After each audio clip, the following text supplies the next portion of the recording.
명의 사망자와 90병 환자를 만들어낸 사상 초유의 문제로 떠오른 가습기 살균제 사태.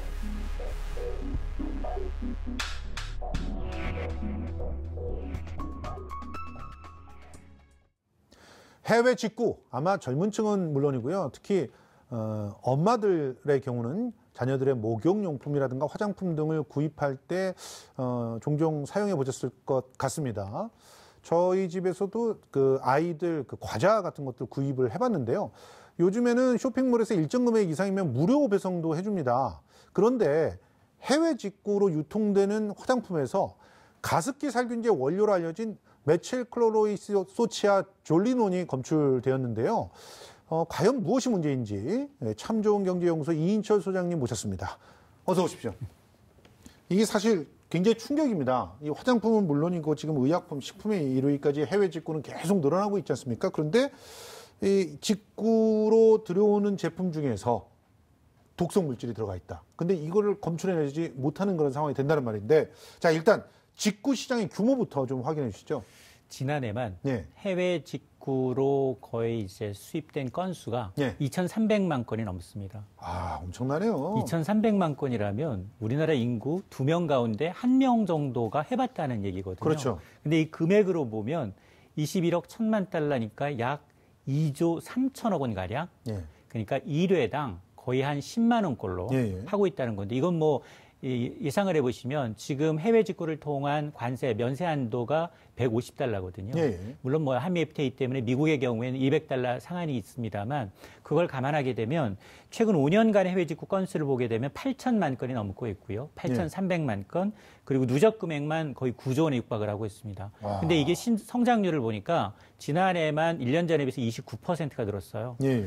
자, 그러면 이게 도대체 어떤 물건들을 해외 직구로 구매를 하고 있을까를 봤어요. 저는 처음에 예. 그래 전자제품이겠거니 했는데 의외로 건강기능식품이 가장 많습니다. 맞습니다. 그 저희 집에서 구매한 것도 아이들에게 안전하게 먹일 수 있는 유기농 과자들 이런 것들 구매했었고, 그다음에 거기에 관심 있다 보니까 조금 더 나가서는 비타민류라든가 이런 것들 있잖아요. 맞습니다. 우리나라에 수입될 때 사실 유통마진이 굉장히 많이 붙어서 부담스러운 이런 제품들이 먼저 이렇게 직구족들에게 눈길을 끌었던 것 같아요. 워낙에 다양한 건강기능식품이 있고요. 예. 그러다 보니까 사실은 정부에서 규제는 하고 있는데 같은 이 건강식품 6병 정도밖에 안 된다라고 이제 하고 있음에도 불구하고 건강식품이 전체 이 해외 직구의 거의 21%를 차지하고 있고요. 2위가 의류. 그리고 세 번째가 전자제품, 맞아요. 그리고 네 번째가 화장품이었습니다. 예. 그럼 도대체 어떤 나라에서 이걸 수입하고 있느냐? 56%가 미국이에요. 미국이죠. 미국이 예. 가장 많고요. 그리고 중국과 유럽 2위의 일본의 순이었습니다. 지금 그 만족도 높은 제품을 보니까 실제로 우리나라에 경쟁력 있는 제품들이 있음에도 불구하고 그 직구를 통해서 좀 싸게 이렇게 구매하려고 하는 노력들이 펼쳐지고 있는데, 그런데 그런 그 직구족들의 어떤 욕구는 뭐라고 분석을 하세요? 일단 합리적인 가격을 이제 요구하는 다양한 소비자 제품이, 운동이다 일종의. 그렇습니다. 예. 그리고 특히나 이제 이 명품의 경우에는 상당히 우리나라가 이제 거품이 껴 있습니다. 맞습니다. 1년에 3-4번씩 가격을 올려도 더 잘 팔린다라는 이런 인식 때문에 굉장히 다양한 제품군에 대한 선택의 폭도 넓고요. 그리고 이제 또 젊은 층의 경우 외국어 가능한 사람이 좀 많아지고 있어요. 그렇죠. 그러니까 직접 아마존 사이트에 들어가서 직접 회원 가입하고 직구를 한다는 것도 있고요. 물론 이 대행해주는 업체가 있습니다. 수수료를 조금 더 내고 구매를 대행해주는 업체를 통해서도 하지만 직접 구매하시는 분도 이렇게 늘고 있는 상황이어서 아마 이 시장은 아마 계속해서, 왜냐 앞서 지적을 해주셨습니다만 전자제품 우리나라가 더 잘 만드는데 그렇죠. 해외에서 구매하면 더 싸다라는 인식이 있단 말이에요. 맞아요. 우리 제품을 해외에서 구매를 하더라고요. 그러니까 그런 이제 상황이 이제 치닫고 있는 건 가격 마케팅에 대해서 국내 소비자들한테는 오히려 덤터기를 쓰고 있다라는 쪽으로 인식이 되고 있기 때문에 되려 이제 해외를 통해서 직구의 이 가능성이 더 높아지고 있는 겁니다. 그런데 이 해외 직구 시장 규모가 어마어마하게 성장하는 만큼 불만의 목소리, 또 피해 사례 이런 것들이 늘어나고 있지 않습니까? 올 상반기에 접수된 이 해외 직구의 소비자 불만이 3,900여 건이에요. 근데 이게 지난해가 한 2,300만 건이었으니까 1,000만 건 단위로 이루어지고 있단 말이에요. 예. 근데 3,900만 건 의외로 적다라고 생각이 드실 수 있는데 예. 이 포기하신 분들이 많다는 거예요. 예. 직접 소비자원에 나 이러이러해서 불만이 있으니까 이걸 구제해 주십시오라고 이제 불만을 표시한 분들이 많지 않다라는 건데 그럼에도 불구하고 1년 전에 소비자 이 불만 건수가 1,300여 건이었으니까 1년 새 3배 가까이 늘고 있다는 겁니다. 예. 특히나 이 국감에서도 이제 유해 성분 논란이 됐습니다만 이렇게 여러 가지 이제 유해 성분이 논란이 되면 먹거리부터 건강기능식품 그리고 사실 유형별로 보게 되면 가장 큰 불만은 배송 관련이에요. 예. 배송이 잘 안 됐습니다. 다른 데로 갔고요. 그리고 뭐 배송 관련 제품이 가장 많았고 또 하자 있는 제품을 수령했습니다. 이거 좀 반품할 수 있는 방법을 좀 알려 주세요. 이런 불만이지만 정작 가장 중요한 것은 인체 유해할 수 있는 성분들에 대한 그 모니터링이 잘 이루어지지 않고 있다는 게 큰 문제점으로 지적이 되고 있습니다. 예. 오늘 주제가 그래서 이 해외에서 들어오는 이 유해한 어떤 성분이 포함되어 있는 그런 직구 상품들 이걸 어떻게 막을 수 있느냐 이런 얘기인데 가격적 경쟁력이 있고 또 국내에서 구하기 쉽지 않은 외국 제품들을 구한다는 점에서 매력 있어 보이던 해외 직구가 지난 31일 한국소비자원에서 발표한 바에 따르면 국내에 유통된 화장품에서 가습기 살균제 성분이 검출되었다는 것인데요. 이와 관련해서 얼마나 인체에 위험한 성분이 들어가 있는 것인지 먼저 상명대학교 화학과 강성욱 교수님 연결해서 알아보도록 하겠습니다. 교수님 안녕하세요. 예, 안녕하세요. 예. 네, 강성욱 교수라고 합니다. 예, 해외 직구로 유통된 화장품에서 검출된 메칠클로로이소치아줄리논, 이 메칠이소치아줄리논이라고 하는 게 정확히 어떤 물질인지 좀 알려주십시오. 예, 먼저 메칠클로로 이소치아졸리논은 약자로 이제 CMIT라고 부르고요. 예. 그다음에 메칠 이소치아졸리논은 약자로 MIT라고 부릅니다. 예. 이 두 물질 모두 세균에 대한 살균력이 매우 뛰어나거든요. 그래서 다양한 제품의 보존제로서 활용이 됐었는데요. 특히 가습기 살균제나 뭐 치약, 구강 청결제 등에서 예전에 사용이 됐었던 그런 물질들입니다. 아니 그런데 우리가 가습기 살균제 원료다 이렇게 얘기만 해도 정말 공포심에 시달릴 수밖에 없는데요. 화장품에 왜 이런 성분을 집어넣는다는 걸까요? 일단 뭐 매우 위험한 물질 맞고요. 근데 이제 이 물질이 워낙 살균력이 좋거든요. 예. 그래서 아마 적발제 화장품들 경우에는 아마 이제 유통기한을 늘리기 위해서 좀 이제 불법적으로 사용을 한 것으로 보입니다. 아, 유통기한을 늘리는 일종의 이제 살균 성분, 뭐 방부제 형태로 집어넣었다는 것인데, 그런데 이게 이제 분명히 호흡기에 들어가면 문제를 일으킨다는 건 우리가 확인했습니다. 그런데 피부에 바르면 어떤 위험이 발생하는지는 잘 알려지지 않는데 어떤 위험이 있습니까? 일단은 이제 피부도 피부인데 먼저 눈부터 말씀드리면요. 화장품 하다 보면 눈에 들어가는 경우가 있거든요. 그렇죠. 그래서 눈에 이제 접촉이 되면 이제 각막 손상이라든지 심한 경우에는 뭐 영구적인 시각 손상이나 실명까지 이룰 수도 있습니다. 그다음에 이제 피부에 대해서 말씀드리면 이제 피부에 이제 장기적으로 접촉할 경우에는요. 피부 화상도 일어날 수가 있고요. 어떤 경우에는 알러지성 피부 반응도 유발할 수 있습니다. 그래서 너무 위험하기 때문에 이제 식약처에서는 샴푸나 샤워 젤 같이 이제 씻어낼 수 있는 화장품도 있지 않습니까?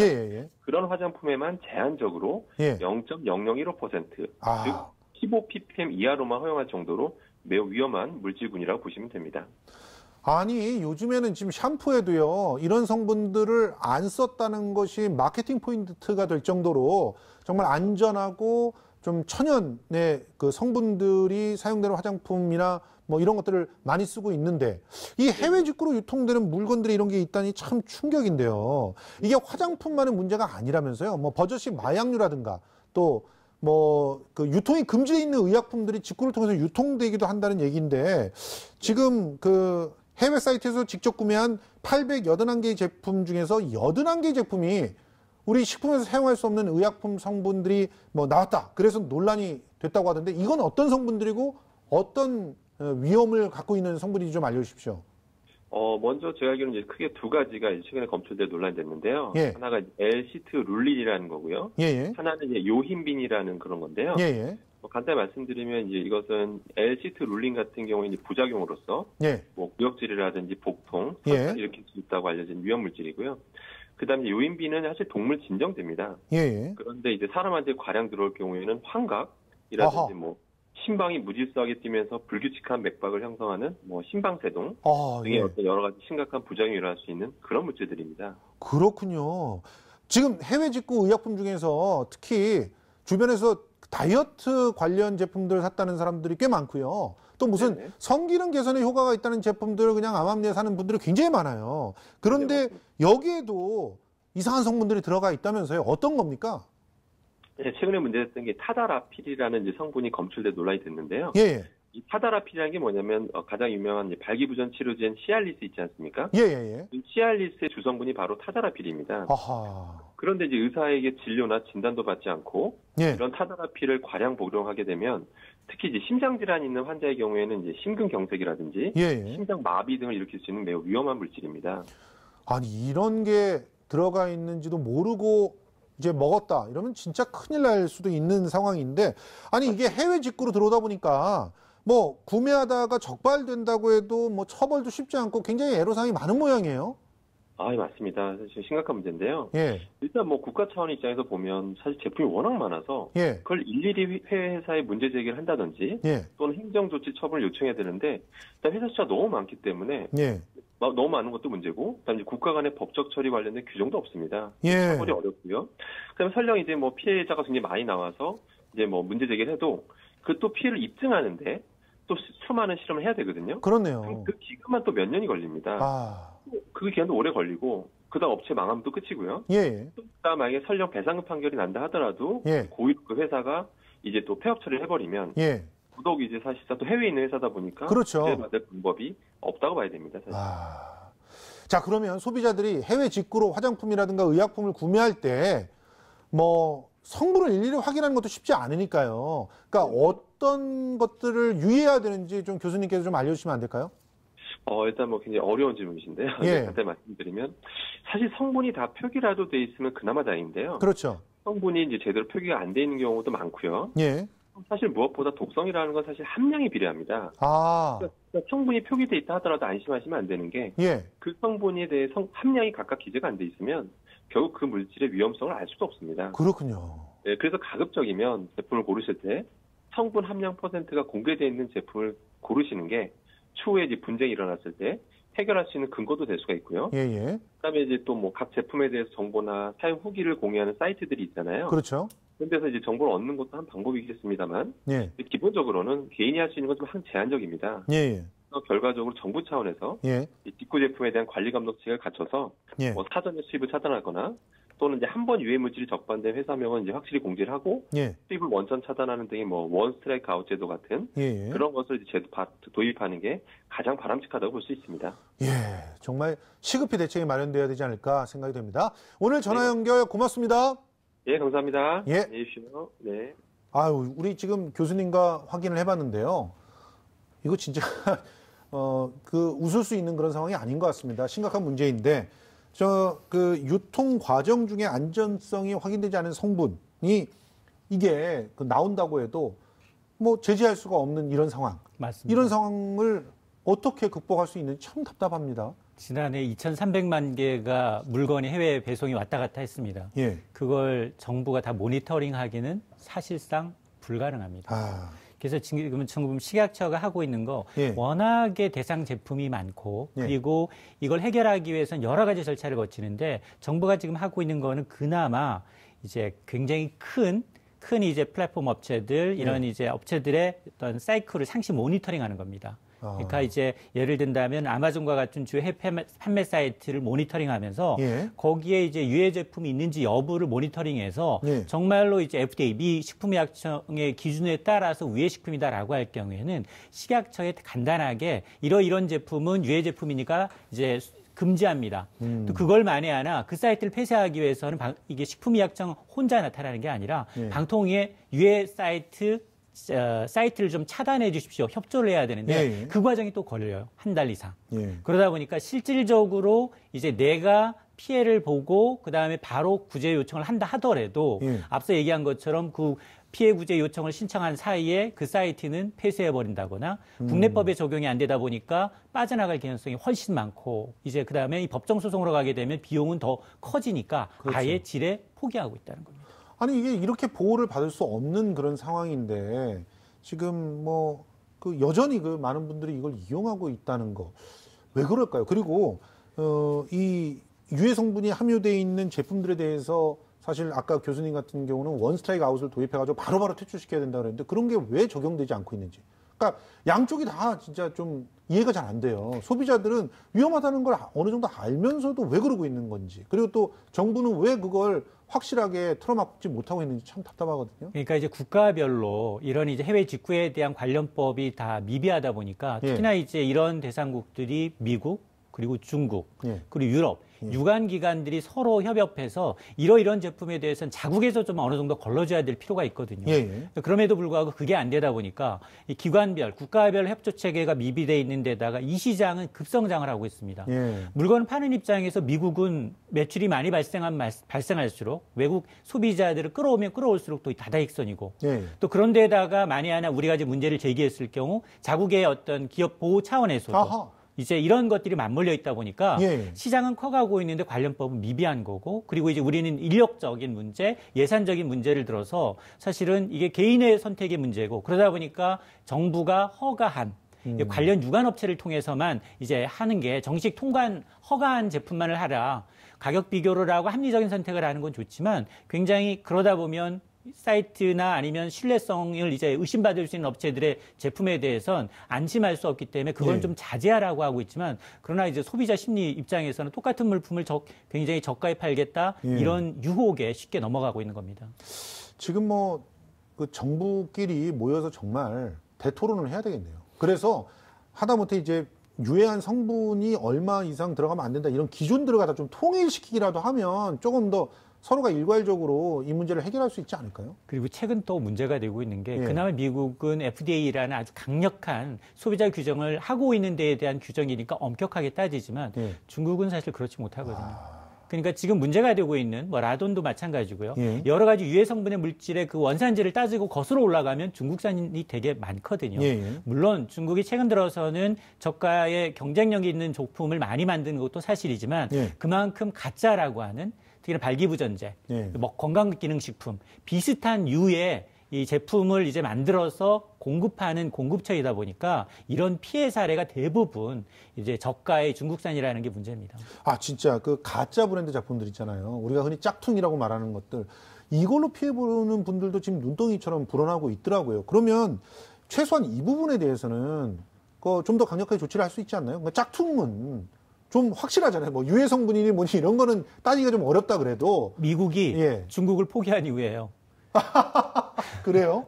미국이 지적자재산권을 이유로 중국을 압박하고 있지만 중국은 엄연하게 관광객을 대상으로 이거는 중급의 하급의 명품 제품입니다라고 이제 세우고 이 쇼핑몰을 세우고 중국 관광객들을 입국시키고 있습니다. 암암리에 중국 당국은 그걸 놔두고 있는 거죠. 방관하고 있는 거죠. 그러다 보니까 이제 트럼프 대통령은 이런 이 지적재산권을 이유로 압박을 가하고 있지만 실질적으로 문 닫고 다른 데 가서 오픈해버리면 중국 당국의 손길이 뻗치지 않은 곳에서는 훨씬 더 많은 가짜 상품이 이제 양산되고 있는 거죠. 아니, 그럼 우리나라에서 뭔가 나름대로 자구책을 마련할 필요는 없는 건가요? 지금 보면 사실 밴드 같은 데를 통해 가지고 이 가짜 제품들 어마어마하게 팔리고 있어요. 맞습니다. 뭐 말씀하셨던 그런 가짜 뭐 발기부전제나 이런 것도 뭐 기본이지만 뭐 의류, 뭐 패션 이런 쪽에서는 정말 넘쳐나는 그런 상황이거든요. 막을 방법이 있어야 되지 않겠습니까?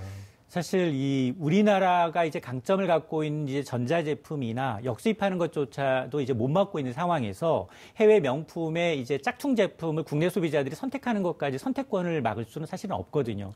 그럼에도 불구하고 앞서 지적하셨던 것처럼 이제 유해식품이나 건강식품의 경우에는 분명히 모니터링할 필요가 있고 지금 식약처가 할 수 있는 거는 그나마 이제 유해 사이트 이미 알려져 있는 소수 몇몇 유해 사이트에 대해서만 성분 표시를 하고 있고 기준 함량 이상일 경우에는 이제 위험합니다라고 표시하고 있기 때문에 정말 내가 실제로 해외 직구를 할 경우에는 그 제품이 유해 성분인지 아닌지를 식약처 홈페이지에 들어가서 확인을 해야 된다는 겁니다. 그러니까 알려주지 않고 본인이 이제 우물을 파야 되는 격이죠. 그러니까요. 그러다 보니까 이제 이런 문제가 발생하고 있는 거예요. 좀 더 적극적으로 식약처에서 이런 정보들을 빨리빨리 좀 투명하게 뭐 이렇게 알게 되면은 바로바로 알리고 또 공유하고 조금 더 그 소비자들이 그 안전하게 구매할 수 있게끔 좀 투명하게 정보라도 공유하는 그런 대책들이 좀 나왔으면 좋겠다는 생각이 드는데요. 아무튼 지금 이제 이 11월 오늘 1일이잖아요. 맞습니다. 근데 이 11월 달이 어떻게 보면 해외 직구족한테는 황금의 달이면서 맞습니다. 동시에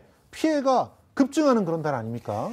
중국의 광군제 있죠. 미국 블랙 프라이데이 있죠. 어떻게 해외 구매족들이, 직구족들이 좀 나름대로 대책을 세울 수 있을까요? 아마 하반기, 특히나 11월과 12월은 이제 막판 해외 직구들한테는 굉장히 대목입니다. 예. 실질적으로 해외 직구를 하시는 분들은 그나마 15만 원, 뭐 17만 원, 20만 원 미만의 물건이지만 예. 직접 현지 가서 해오시는 분들이 있어요. 그래요? 왜 클리어런스 세일이라고 해서 80% 이상으로 가격을 현지에서 낮춰주니까 예. 직접 날아가서 쇼핑을 한다 하더라도 비행기표 남는다 이런 인식이 돼 있거든요. 특히나 그러다 보니까 만에 하나 이제 해외에 나갈 여건이 안 돼서 온라인을 통해서 쇼핑몰을 할 경우에는 반드시 신뢰할 수 있는 사이트, 오래 인지도가 있는 사이트. 앞서 뭐 이제 이 온라인에 이제 구매 후기를 본다고 하더라도 이제 며칠 전에 세워놓고 이 굉장히 사기를 하는 거고 물건을 팔아놓고 배송하지 않고 사이트 닫고 다른 데 가서 또 하는 친구가 분명히 있거든요. 예. 그러니까 그런 사이트는 가능한 한 좀 피하시고 공식 이제 홈페이지를 통해서 사업자가 확인이 가능한 예. 이런 것을 꼭 이제 확인하셔야 합니다. 그렇군요. 안전하게 구매하기 위해서는 알려져 있는 곳을 활용하라. 그 수밖에 없다. 조금 가격을 준다 하더라도 가격 비교도 물론 중요합니다만 안전성을 중요하신다면 오히려 이제 위탁 업체한테 맡긴다거나 신뢰할 만한 아니면 이제 정말 영어가 돼서 직구를 한다면 유명 사이트 이제 지금 입지가 굳혀져 있는 과거서부터 이제 뭐 이번 달에 이제 오픈한 데가 아니라 신규 사이트가 아니라 과거서부터 신뢰성 있는 사이트를 좀 이용하시는 게 좋습니다. 최근에 보면 이제 소셜 그 쇼핑몰들이 직구를 중개를 하고 있던데 맞습니다. 이런 데는 소셜 쇼핑몰한테 책임을 물 수 있으니까 오히려 낫겠네요. 맞습니다. 알겠습니다. 네, 지금까지 참 좋은 경제연구소 이인철 소장님 모시고 성분 논란과 피해자 보호 대책이 미비한 해외 직구의 문제점과 대책에 대해서 이야기 나눠봤습니다. 오늘 고맙습니다.